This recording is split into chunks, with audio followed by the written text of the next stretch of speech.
Good morning and welcome to Michael, Luca, and Andrew's excellent adventure. I am very happy to be here today. We are going to talk about a lot of interesting topics, and we just had a week off. We had a break last week. Andrew and Luca, how were your breaks? My break was great. Got to spend a bunch of time with family. What is it called? So my grandparents on both my mom and dad's side of the family spent a bunch of time with my dog. So yeah, it was very relaxing for sure. And I had a pretty good break too. I got to make a major dent in some reading that I had to do for some of my classes, and I got to unfortunately watch Luca's favorite Yankee, Aaron Judge, strike out three times in the championship of the World Baseball Classic. But it was fun to watch. But yeah, how about you, Michael? How was your break? My break was good. Me and my brother on Friday, March 13th, we went to the Big East tournament at the Garden, and we watched two of the Big East games. My favorite team right now in the tournament, St. John's, they defeated Seton Hall in the game to get to the championship game. St. John's won that game, and then we stayed for the UConn Georgetown game, and UConn won that game. And then Saturday, March 14th, for the Big East Championship game at Madison Square Garden, St. John's played against UConn, and on paper, UConn was supposed to win. And probably more people thought that UConn was supposed to win for this game. But to be honest with you, like I felt like either team could have won. And during the game, like the atmosphere at the Garden was absolutely awesome. So many people were there. People were really getting into it. The crowd was cheering. Uh, there were It was kind of like equal about which more fans were there. Probably more St. John's fans were there, but there were UConn fans there. Me, my dad, and my brother were rooting for St. John's. It was an incredible atmosphere. The place was really cheering. It was awesome, and St. John's absolutely dominated. Rick Pitino went in with an excellent game plan. St. John's absolutely dominated. They were the better team. They played better, and they never gave UConn a chance. And St. John's ended up winning. And not only did they win the Big East tournament championship for the second year in a row, St. John's uh, is going to the Sweet 16 for the first time since 1999. So this is a big deal for St. John's. And St. John's won their first round game. And the big game that they won was on Sunday. 2 days ago, they beat Kansas at the buzzer. I didn't get to watch it live, but Luca, what was your reaction to watching St. John's win at the buzzer? Yeah, no, it was crazy and definitely insane, and it was really awesome to see them make that shot at the end. And Rick Pitino brought in an excellent play for the point guard to attack the basket and score. And I think I was reading somewhere that kid didn't have a good shooting game. So Patino's had confidence in his point guard, and he got on him to attack the basket. So he attacked the basket and went up for the layup. And all over the place, I'm seeing that highlight. And St. John's plays Duke this upcoming Friday for the Sweet 16, and anybody could win that game. I am never counting St. John's out. And out of the teams that are in it in the tournament right now, St. John's could easily win it, and anybody could win it. That's why they call it March Madness. And I'm definitely rooting for St. John's, and St. John's could definitely beat Duke. It's going to be hard, but Kansas is one of the best teams in the country, and St. John's just beat them.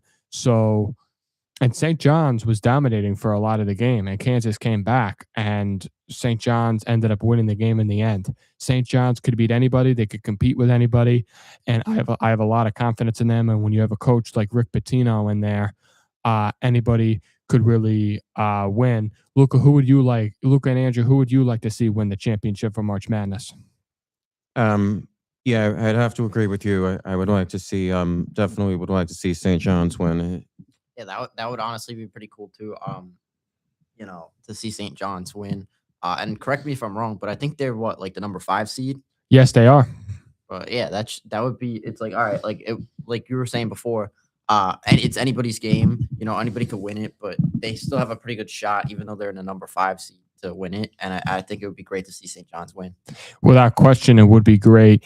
And as a matter of fact, the lowest team to ever win a national championship at March Madness was back in 1985 when the Villanova Wildcats, the 8 seed, defeated Georgetown, who was the number 1 seed. And in 1984, Georgetown won the national championship with head coach John Thompson and Patrick Ewing.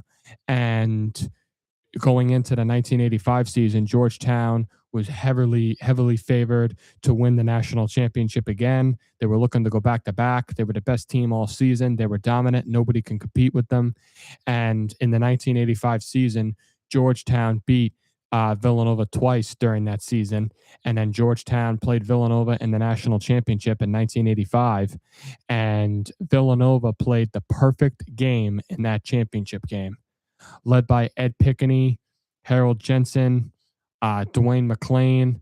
That people say that that's the biggest upset in the history of March Madness and the biggest upset in the history of college basketball. And Villanova played the perfect game. They were perfect from the field. They did not miss a shot. Every single shot that they took went in. It was incredible. It was unbelievable. And Georgetown was so much of the better team. They were so much more talented, but anything could happen. And Villanova head coach Rolly Massimino put in a perfect defensive game plan, and they really studied Georgetown all season. They were the team that season, and Patrick Ewing was looking to go back to back, but Villanova beat them. And last September on a Friday night, I watched that game for the first time from start to finish, and I'm saying to myself, Villanova could not miss. They were the 8 seed, and they still remain the lowest seed to win a national championship. And in the 1985 Final Four, there were 3 Big East teams in the Final Four that year. Villanova played Memphis State in the Final Four, and Villanova beat them, and Georgetown beat St. John's. And last summer, me, my father, and my brother were talking at dinner one time, and my father's like, Villanova should have played Georgetown in the Final Four, and it should have been a Georgetown St. John's national championship. Because in the 1985 season, led by St. John's head coach was Lou Carnesecca, he like that team that entire season in 1985 was so dominant, and they were the best team in the country, and so was Georgetown, and it should have been those 2 teams in the championship. And just Villanova just played the perfect game. Every single shot that they took went in, and they could not miss. And Rolly Massimino, the Villanova head coach, said after the game, not a lot of people outside of this arena, not everybody outside of our locker room thought we could do it, but I did. And it still remains the biggest upset to this day. People still remember it. And it was really an incredible underdog moment. And Patrick Ewing said in an interview, they were talking, it was a documentary about the Big East Conference. He said a couple of years ago, still to this day, that championship loss haunts me, and I will never, ever go back and rewatch that game. I won't do it. And for a while on my house, it was off limits. I couldn't talk about that game. And probably Georgetown basketball, they still talk about how much of an upset that was. So it would be great to see St. John's back in the Final Four and in the championship. And the last time St. John's was in the Final Four was 1985 when they played Georgetown in the Final Four. So it really is awesome seeing St. John's win. Now, and I hope they beat Duke on Friday. Now, here is a question that I was thinking about. If you could, Luca and Andrew, if you could go back in time and be in attendance for a sporting event in the past, you could, stand on the sideline or sit on the bench during the game and be in attendance for which sporting event could it be? It could be any sporting event.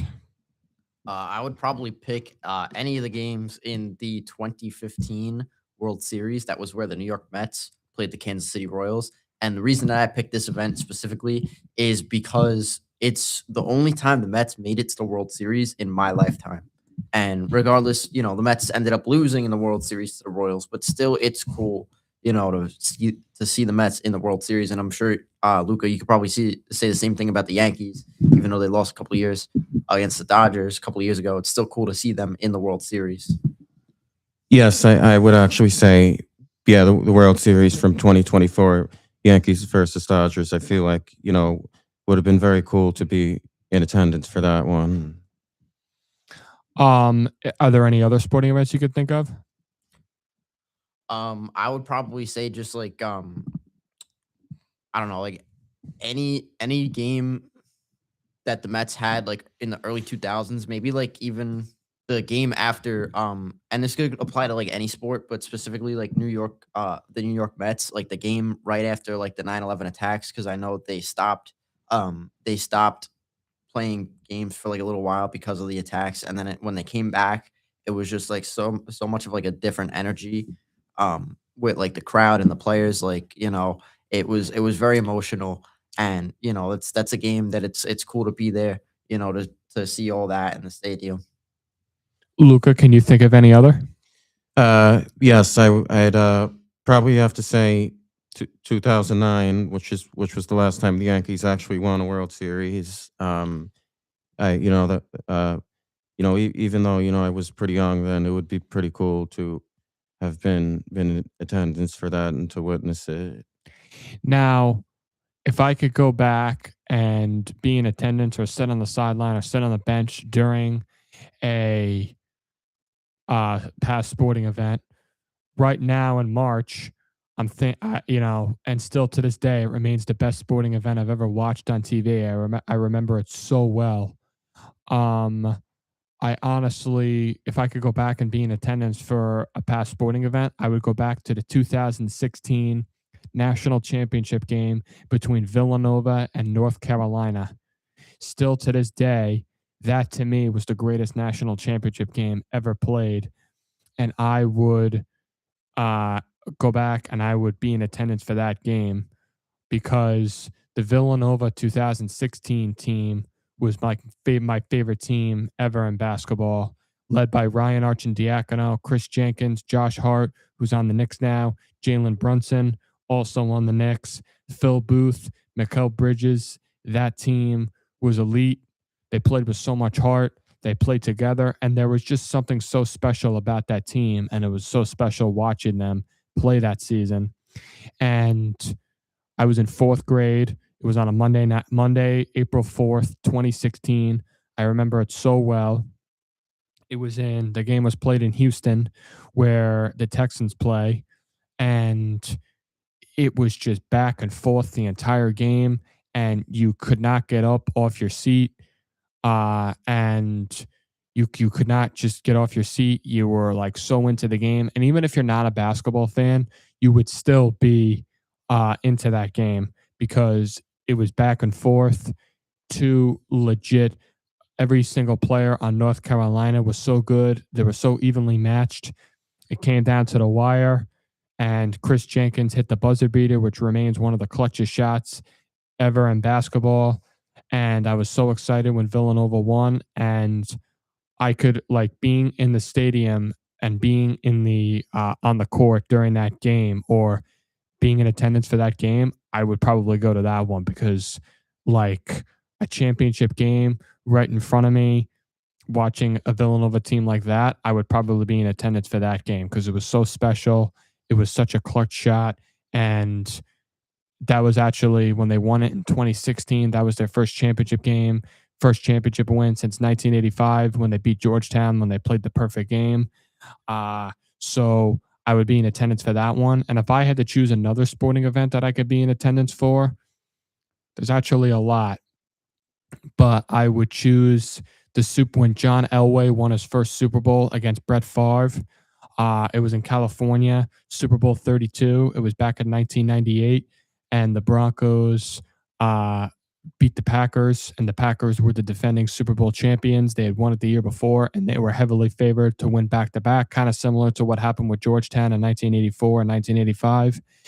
And the Packers were heavily favored. They were supposed to win, but John Elway and his Broncos team never gave up. They fought till the end. John Elway is probably the toughest player that has ever played the quarterback position. He was 37 years old, still hoping to win his first Super Bowl. That's when he had the helicopter dive at the end of the third quarter to give them, and then a couple of plays later, they gave them the lead. That just showed all of his determination and toughness, the will to win.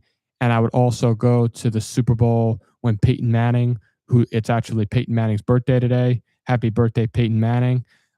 It was when Peyton Manning won his second Super Bowl.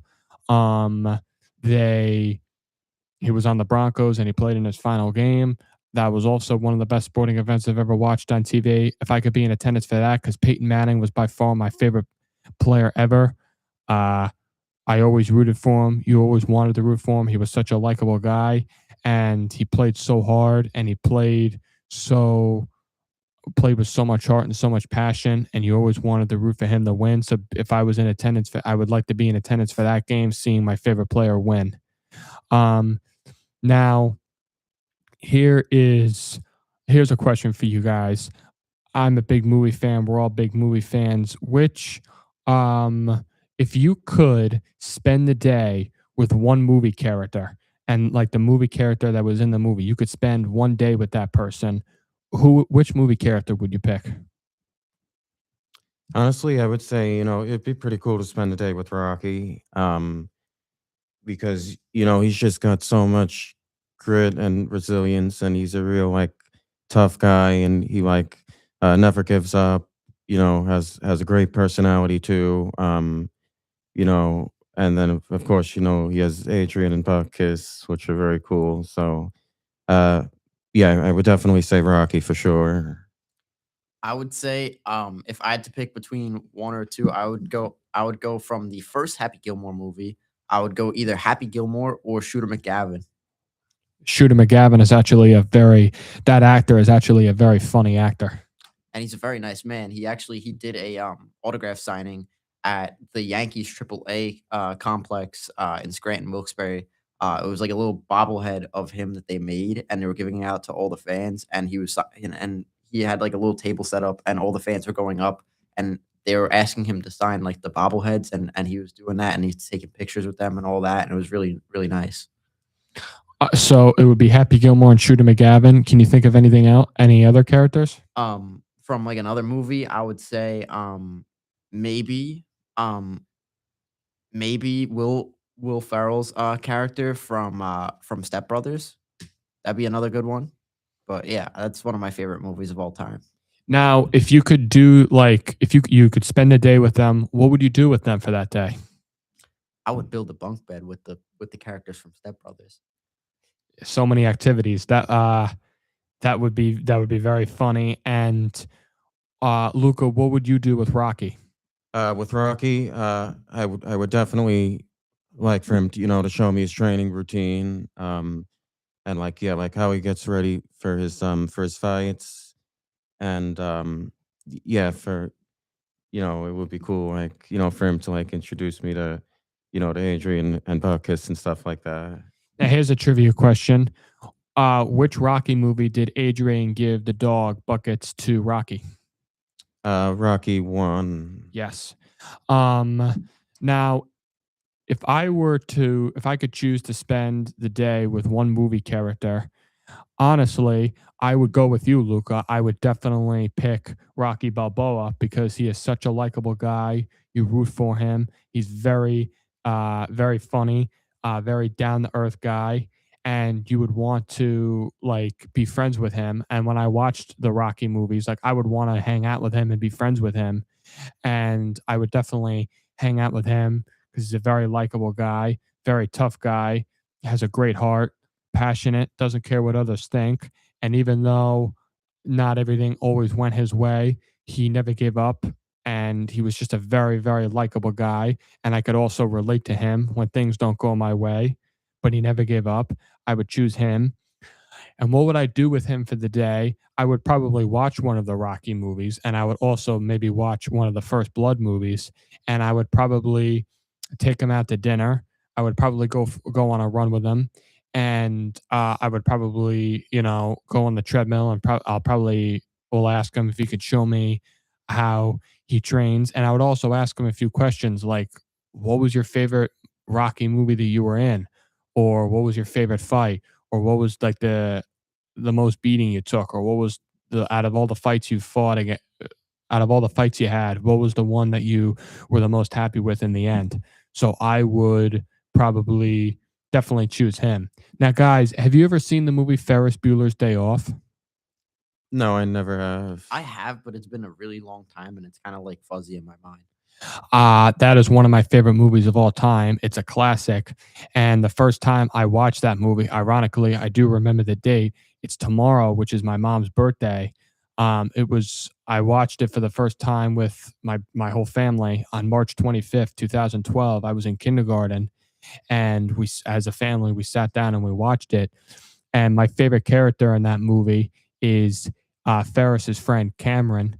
And if I were to choose um to spend a day with a movie character, he would definitely be at the top of my list because Cameron, sorry, I know you haven't seen the movie, but I'll explain, his character. Um Cameron is a guy who kind of has a tough life, and he is kind of like a nervous guy, but his friend Ferris encourages him to take a day off and encourages him to take a risk and to go out on an adventure. And Cameron's father is not a nice guy, and his father is obsessed with this Ferrari in Cameron's father's garage. And his father has this Ferrari. He's obsessed with the Ferrari, and he loves the car over. He loves the car more than his family. He loves the car more than his family. And do you think that's ridiculous that the father loves and cares more about a car than his family?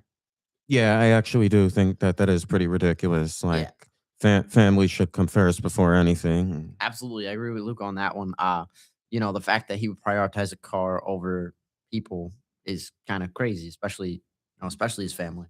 Yes, and his whole life, Cameron's father's been pushing him around, and finally he's a senior in high school, and Ferris encourages him to take a day off, even though Cameron's nervous about it. He takes a risk. He becomes brave. He gets out of his comfort zone, and he has the courage to go out and take a day off. And Ferris takes Cameron's father's car out of the garage, and they could have taken Cameron's car, but the Ferrari was definitely cooler to take out for the day. So they take the day off, and you just always root for Cameron. You always want to see him succeed. And he was a very likable guy. And also, he's another guy, as I'm watching the movie, I would definitely want to hang out with him. And when I was a senior in high school, April of when I was a senior in high school, me, my uncle, my brother, and my father, we went to a theater in Patchogue, which I was also there Sunday night. We went to a theater and we watched the movie Ferris Bueller's Day Off. And the actor who played Cameron, Alan Ruck, came and spoke about his experience working with on the movie Ferris Bueller's Day Off, and how the role of Cameron is basically who he is. And no matter how many roles and no matter how many movies Alan Ruck is in his career, he will always be known for Cameron. He's also in a TV show called Succession. Did you guys ever see that show? No, I haven't. I have not seen. My uncle loves it. I hear it's a very good show. And that night was great. And another movie character I would, if I could meet in real life, and hang out. And what would I do with Cameron? Honestly, I would probably just take him in. We would go into the city and probably maybe recreate what Ferris, his girlfriend, and Cameron did in the movie Ferris Bueller's Day Off. That's probably what I would do. Um, and another character I would meet and would love to spend the day with is Eddie the Eagle. Eddie the Eagle is one of my favorite movies of all time. It's about a British ski jumper who overcomes tremendous odds. And Eddie's whole life, everyone's been telling him, you can't do certain things, you can't do this, you can't do that. And his whole life, his dream was to be in the Olympics. And when you want to be a ski jumper, you have to start when you're 5 or 6, because that's when you conquer your fears. And Eddie started ski jumping when he was 22, and he went on this journey. He practiced ski jumping. He was guided by a former coach who was a ski jumper who kind of had his struggles, but Eddie kind of put the coach's life back together. And Eddie was such a down to earth, humble, great guy. You always rooted for him. He was so likable and so nice, and he overcame the odds. And being in the Olympics was something he thought about being in his whole life. And like so many people liked him in the movie, and you rooted for him. And I would definitely, without question, spend the day with him. And I would definitely want to hang out with him. So we'll close on this. If you could change a past sporting event, like a team that you wanted to win but didn't win, what would it be? I would definitely say, going back to what I was saying before about the event to attend, and this is an event that I would like to change the outcome of if I could. The 2015 World Series between the Kansas City Royals and New York Mets. We know the Mets lost and the Royals won, but I would like to kind of like reverse that, because I have some sort of a bias as a Mets fan. Yeah, I would say as a Yankees fan, I'd like to change the outcome of the 2024 World Series. Everybody knows about the fifth inning and all those defensive miscues that ultimately tied the game. So, yeah, I would like to change the outcome of that game. I agree with you. Nobody wants the Dodgers to win in that. I was rooting for the Yankees too. And that sporting event you just talked about, that was like our first semester of college, right? Yes, we were freshmen. Now, if I could change the outcome of a past sporting event, I would have had in the 2013 Super Bowl between the Denver Broncos and the Seattle Seahawks. I would have had the Broncos beat the Seahawks that night, and I would have had it be a much better game because for 2 weeks leading up to that game when I was in second grade, the Seahawks had the best defense in the league. They were so good, and the Broncos had the best offense in the league. And it was supposed to be the best Super Bowl ever, and it ended up being the most disappointing Super Bowl ever. And I would go back and give Peyton Manning that ring. And I feel like to this day, he should have had 3 rings. But thank you so much for being here with me today, Luca and Andrew, and we will see you next week. Thank you.